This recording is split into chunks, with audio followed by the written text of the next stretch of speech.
అసెంబ్లీలో సీఎం రేవంత్ రెడ్డి కట్టుకథలు చెప్పారని మాజీ మంత్రి హరీష్ రావు ఆరోపించారు. తెలంగాణ ప్రయోజనాలను పణంగా పెట్టిందే కాంగ్రెస్ పార్టీ అంటూ విమర్శలు చేశారు. నల్గొండ జిల్లాకు మరణ శాసనం రాసింది కూడా కాంగ్రెస్ పార్టీనే అన్నారు.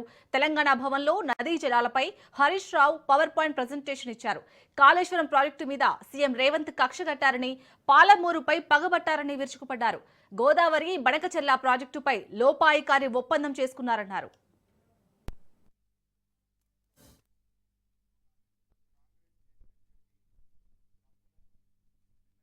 సభలో ఇవాళ కాంగ్రెస్ పార్టీ నాయకులు మాట్లాడుతూ ఉంటే నవ్వొస్తా ఉంది.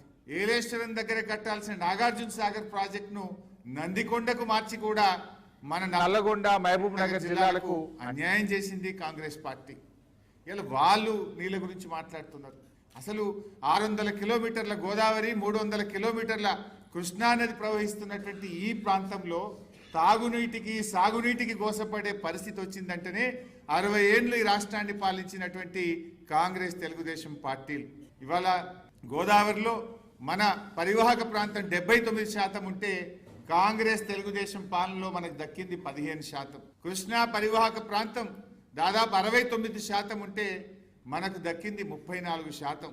కానీ వాస్తవ వినియోగం అయితే కృష్ణాలో రాష్ట్రం ఏర్పడ్డ నాడు కేవలం 15% మాత్రమే ఉండేది. అసలు రాష్ట్ర విభజనలో కూడా సెక్షన్ 84ను పెట్టి నీళ్ల పంపకాలు చేయాలని చెప్పి మనకు అన్యాయం చేసింది కూడా కాంగ్రెస్ పార్టీయే.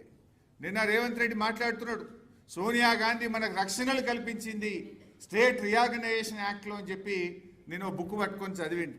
ఇది స్టేట్ రియాగనైజేషన్ యాక్ట్. ఇందులో ఎక్కడ రక్షణలు కల్పించింది? నిన్న మాట్లాడింది రేవంత్ రెడ్డి గారు అసెంబ్లీలో 11th షెడ్యూల్లో స్టేట్ రియాగనైజేషన్ కమిటీలో ప్రాజెక్టులు చేర్చి పాలమూరు రంగారెడ్డి ఎత్తిపోతల పథకానికి రక్షణ కల్పించింది అని మాట్లాడింది. I take out page number 118 11th schedule. ఇందులో పారాగ్రాఫ్ 10లో పెట్టినవి కేవలం హంద్రీనీవా, తెలుగు గంగ, గాలేరు నగరి, వెలిగొండ, కల్వకుర్తి, నెట్టంపాడు. మన తెలంగాణ రెండే పెట్టిండ్రు, కల్వకుర్తి, నెట్టంపాడు. మన పాలమూరు ఎత్తిపోతలు పెట్టలే, మన దిండి ఎత్తిపోతల పథకం పెట్టలే. 11th షెడ్యూల్లో అవి ఉండుంటే ఇవాళ మనకు అనుమతులు వస్తుండే, మనం ఆ ప్రాజెక్టులు కొనసాగించుండే వాళ్ళం. ఇలా కాంగ్రెస్ చేసిన ద్రోహం అంతా ఇంత కాదు.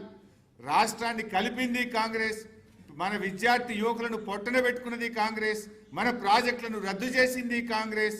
చివరికి రాష్ట్ర విభజనలో కూడా పాలమూరు ఎత్తిపోతల పథకాన్ని, దిండిని